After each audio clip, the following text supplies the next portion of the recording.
3-апрелде kitap boyunca marafon болады екен. Қаншалық салым қоссаңар да бола береді екен. Кімнің салым қосады?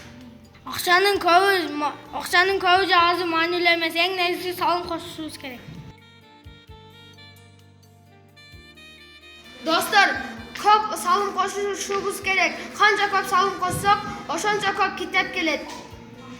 Сондықтан достар, көбірек ақша топтағанға әрекет қылайлық, көбірек китеп оқуйбуз. Анда мен топтаған пулу армадаға 1000 сом топтаған пулумду китепканага берейин. Китеп алсак барыбыз жого окуйбуз. Балдар, менде 30 сом бар, берсем болобу? Ооба.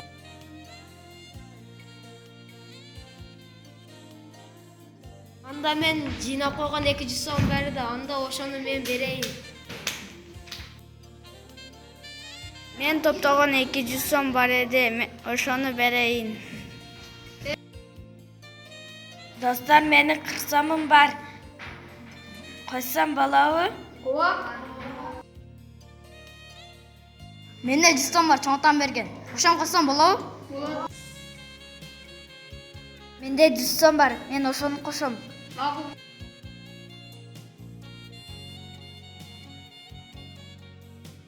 Мен да чогулткан пулум бар эле. Мен да 40 сом кошом.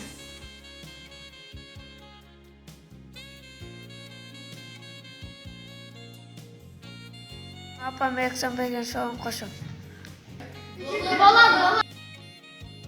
Балдар, менде да 40 сом бар, ошону кошом.